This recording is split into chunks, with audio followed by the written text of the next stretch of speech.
حياكم الله. أكمل حواري مع سمو الأمير محمد بن سلمان. سمو الأمير، أنا قاطعتك هنا، احنا قلت بديت تتكلم عن أرامكو، قلت بدخل على أرامكو. صندوق الاستثمارات العامة مثل ما ذكرنا أهم عنصر في تغيير حجم الصندوق اللي هو طرح شركة أرامكو. هذا بيوفر مبالغ ضخمة جدا لصندوق الاستثمارات العامة، وسوف يساعد الصندوق أن يستهدف قطاعات كثيرة داخل السعودية وخارج السعودية. يعني لو بلخص لك ما هي أهم القطاعات اللي يستهدفها الصندوق داخل السعودية، على رأسها قطاع التعدين.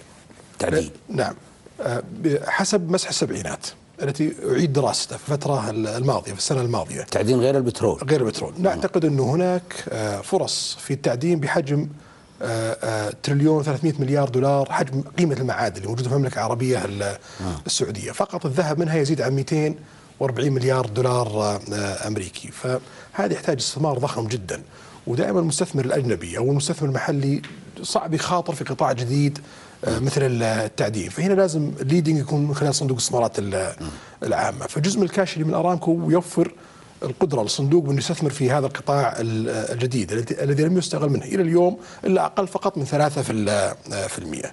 عندنا مثلا قطاع آخر اللي هو قطاع مهم جدا، أو هدف آخر اللي هو هدف مهم جدا، اللي هو هدف المحتوى المحلي. اليوم حجم مشتريات السعودية أو انفاق السعودية خارج السعودية على بضائع وسلع أو أنشطة أو إلى آخره يصل إلى 230 مليار دولار أمريكي. الهدف حسب رؤية 2030 نصف هذا الإنفاق يكون داخل المملكة العربية السعودية. فلو ناخذ ما هي أهم بنود المحتوى المحلي 230 مليار دولار، أهم بند التصنيع العسكري ما بين 50 إلى 70 مليار دولار، يزيد أحيانا ويقل أحيانا سنوي. إحنا ثالث أكبر بلد في العالم تنفق على التسليح العسكري، ف 99% منه من خارج المملكة. فهذه فرصة ضخمة جدا لخلق صناعات كبيرة داخل المملكة وخلق وظائف وخلق تنمية. كيف تبي التمضي؟ يعني هذه الصناعات مرة متقدمة. صحيح. الميزة فيها أن القرار عند الحكومة 100%. فالحكومة اتخذت اليوم قرار بأنه تشترط وتربط أي صناعة لها بمحتوى محلي. أنا ما أشتري منك إلا كم تعطيني محتوى محلي داخل أبغى أعرف. أبي مثال. في أنواع الصناعات، في صناعات التقنية فيها ليست عالية الحساسية. هذه الدول الأخرى لا يكون عندها حرج بأنها تنقل لك إياها 100% داخل السعودية. في صناعات مثل السيارات، يعني لا، مثل السلاح الخفيف أو الذخائر أو ما يندرج تحتها أو قطع الغيار أو الهياكل إلى آخره. في صناعات تكون التقنية فيها متوسطة، فبعض الدول يصير يعني عندها حساسية معينة، فنحاول نطلع في الصفقة بنسبة معينة من المحتوى المحلي. أحيانا ننجح نصل إلى 70% محتوى محلي، أحيانا 50%، أحيانا 20%. في صناعات معقدة ترفض الدول أنها تنقل التقنية للسعودية، فهنا نشترط أنه المواد الرئيسية تكون من خلال السعودية، فيكون الأثر بشكل غير مباشر على المحتوى المحلي داخل السعودية. لكن الشرط اللي موجود لدى الجهات المختصة في السعودية اليوم بأنه لا صفقة سلاح بدون محتوى محلي. الهدف نقل الصناعة 100%. إن لم ننجح فلا بد أن ننتهي بآخر مطاف في 2030 على 50% محتوى محلي. معناته أنه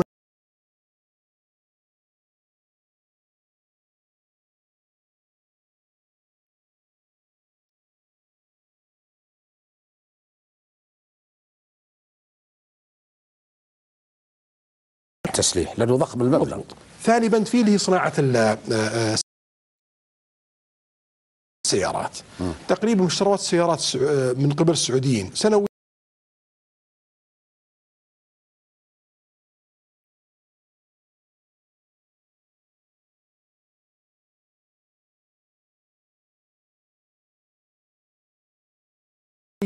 ي 13 مليار دولار. من هذه المشتريات هي مشتريات الحكومة السعودية.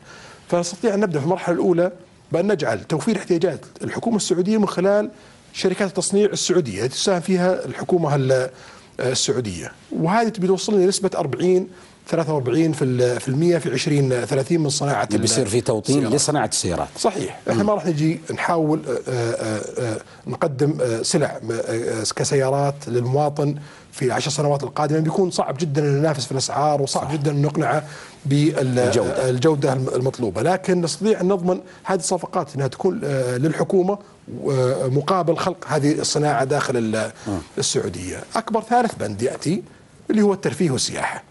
22 مليار دولار سنويا تخرج خارج السعودية على الترفيه والسياحة. وهذا أكبر ثالث بند في المحتوى المحلي.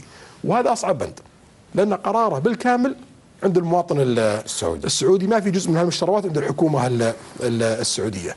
فهنا صعب جدا أنك تستثمر باستثمار يقنع المواطن السعودي بأنه بدل ما يلجأ أن ينفق الأموال خارج السعودية ينفقها خارج السعودية. أيضا الهدف فيها 50% في 2030، وتندرج تحت المحتوى المحلي بنود كثيرة جدا في هال 230 مليار دولار أمريكي. هدفنا أنه 115 مليار دولار أمريكي تنفق سنويا داخل السعودية بعد 2030، تتصاعد تدريجيا من هنا إلى 2030.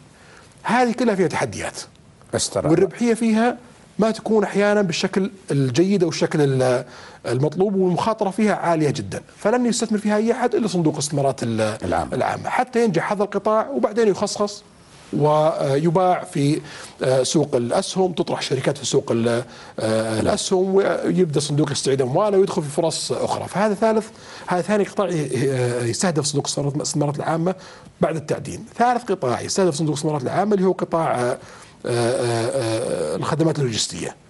عندنا نعتقد 3 فرص ضخمة جدا في الخدمات اللوجستية ونعمل عليها بشكل قوي جدا. أهم فرصة البحر الأحمر، 13% من التجارة العالمية تمر في البحر الأحمر، والمملكة العربية السعودية تقدم 0 خدمات، و13% من التجارة العالمية تمر في البحر الأحمر. هنا فرص ضخمة جدا للعمل على كثير من الهبز على امتداد البحر الأحمر، الكثير من صادرات وواردات الدول. بدأنا اليوم في العمل مع عديد من الدول في الفترة الماضية، على رأسها الصين. الآن نعمل معهم على مبادرة ضخمة في مدينة جيزان الصناعية، وهناك دول أخرى سوف ننتهي. هذا بيشمل تطوير موانئ؟ صحيح، تطوير موانئ أو المشاركة في مدن صناعية أو المشاركة في هبز خاصة فيهم على البحر الأحمر. الفرصة الأخرى مثلا اللي نعمل عليها في اللوجيستكس اللي هي صادرات السعودية ودول الخليج لأوروبا.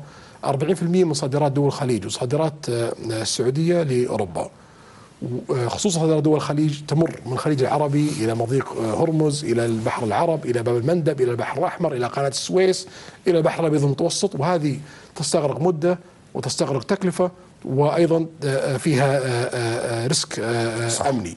بينما نستطيع أن نوفر لهم ممر من خلال السعودية مباشرة لجسر الملك سلمان اللي يعلن عنه العام الماضي إلى شمال سيناء. سوف تختصر وقت، سوف تقلل التكلفة، وسوف يكون فيها الضمانات الأمنية أعلى بكثير من المناطق اللي تمر فيها هذه البضائع. الجسر هذا ماضيين فيه بلا شك، وهذه سوف تخلق الكثير من الصناعات والأعمال داخل السعودية، من ربط طرق وربط شبكات الكهرب وربط بايبات الغاز والنفط وربط السكك الحديدية إلى شمال سيناء. الفرصة الثالثة اللي نستهدفها في اللوجيستكس اللي هي الطيران. اليوم اخواننا في الامارات وفي قطر قدموا عمل رائع جدا في نقل الطيران في الشرق الاوسط، بينما ليس لديهم سوق محلي قوي يعتمدون عليه للانطلاق والسيطره على اسواق الشرق الاوسط. في السعوديه لديها اكبر سوق محلي كسوق طيران، فالمفروض الشركات السعوديه للطيران يكون لها حصه اكبر بكثير من اليوم في حصه طيران الشرق الاوسط. هذه ايضا الجانب الثالث اللي نعمل عليه في اللوجيستكس. كل هذه الأعمال. حنا غيابنا بالطيران ومنين جاي الآن؟ من ضعف المطارات؟ غياب الاستراتيجية، ما في استراتيجية، ما في رؤية، فيبدأ التوجه يكون عشوائي حتى وصلنا للمرحلة اللي احنا وصلنا فيها اليوم. بينما إذا وضع هدف ووضعت خطط للوصول هذا الهدف سوف يكون هناك تحقيق نتائج، نصل 100% أو نصل 50% أو نصل 30%. فبكل اختصار الصندوق هو المحرك الرئيسي للقطاعات الرئيسية داخل السعودية. الصندوق سوف يكون لديه كاش ضخم جدا من طرح أرامكو، سوف يوجه هذا الكاش بنسبة لا تقل عن 50%، قد تصل إلى 70% في قطاعات جديدة داخل السعودية: تعدين، محتوى محلي، لوجيستكس. وبعد أن تغطي فرص داخل السعودية سوف توجه 50-30% الباقية خارج السعودية للقطاعات الواعدة اللي ممكن احنا نكون فيها ليدنج بعد 10 سنوات من اليوم. طيب قبل ما نروح برجع للترفيه. طبعا بتعلن عن تفاصيل هذه الأشياء كلها في إطلاق برنامج صندوق الاستثمارات العامة بشكل دقيق ومفصل. يوم أعلن عن مشروع الجدية حق الترفيه، الناس اكتبوا قالوا يا أخي إحنا ما نبي جدية، نبي بيوت. ترى ترفهون فينا وتصلحون لنا، خلونا نسكن أول وبعدين نتسلى. إيش رأيك أنت؟ طويل العمر، شوف أنت عندك جبهات كثيرة تعمل عليها، فما تستطيع اذا جهه معينه حققت انجاز تقول لا توقفي لانه والله في تاخير في الجهه نخلص الثانيه، كذا بيتعطل عمل الحكومه كلها. المفروض كل الجهات تدعم، كل الجهات تحفز، كل الجهات تحقق انجاز. الجهه التي تتاخر يتم مراجعه التاخير واسبابه وكيف نعمل عليه. هذا جانب. الجانب الاخر اللي ينفق على استثمارات صندوق الاستثمارات العامه ليس من ميزانيه الدوله، هو من الاصول المملوكه للصندوق اللي كانت غير مستغله.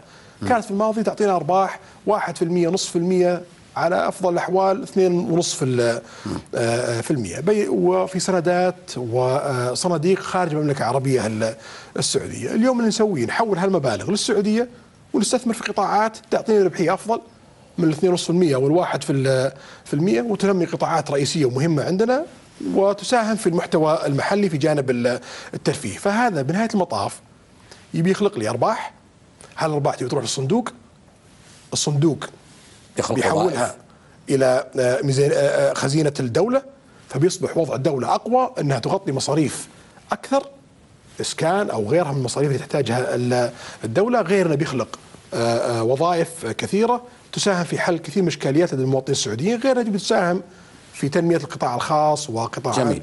خلينا بدخل انا ما دام انه جانا يعني المقارنه بين الجديه والاسكان، يعني من ضمن البرامج اللي طرحت يوم الاحد برنامج الاسكان، وكان فيه اشاره الى 3 حلول. فيك تعطي للمواطنين رؤيتك الان من خلال هذا البرنامج لمساله الاسكان، وهي مشكله عويصه الان صايره.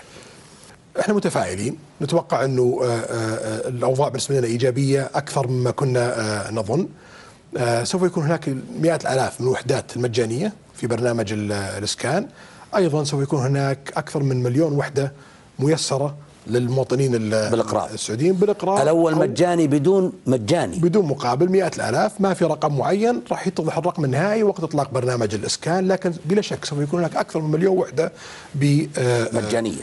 لا اكثر من 1,000,000 وحده ببيع ميسر او باقراض من صندوق التنميه العقاري. صندوق التنميه العقاري بيساهم في الاقراض، وايضا البيع الميسر بيساهم فيها جزء من استثمارات صندوق الاستثمارات العامه في قطاع الاسكان. حيرجع الصندوق لدوره السابق، يبي يضخ فلوس يعني. صندوق التنميه العقاري بلا شك هو احد العوامل المحركه الرئيسيه لتنميه قطاع الاسكان. فلدينا 3 انواع من الاسكان. مجاني 100,000 الآلاف، ما أقدر أعطيك الرقم النهائي. إسكان مدعم من صندوق التنمية العقاري، وإسكان من المستثمر الرئيسي اللي هي الحكومة، تبيع بشكل ميسر وبسعر مخفض للمواطن السعودي. هذا سوف يخلق لسنوات. هذا قرض طويل الأمد، طويل الأمد جدا، بحيث أنه تكون ربحيته على الصندوق لا تتجاوز 3%، بينما المواطن يستطيع أن يمتلك ثاني يوم ويسدد على سنوات طويلة بدون ما تأثر على دخله الرئيسي. متى تتوقع يبدأ إطلاق هذا المشروع اللي هو أنت أشرت الآن إلى 3، اللي هو مجاني بمئات الآلاف، صحيح، وممول بأكثر من 1,000,000 وحدة، ممول وبيع بالتجزئة كلها مجموعة. أيوة، واستثماري طويل الأجل اللي هو بسعر 3% كحد أقصى. كحد أقصى لمدة إقراض على 25 سنة مثلا، قد يكون أو أكثر. متى تتوقع ينطلق ذا؟ المفروض 5 شهور.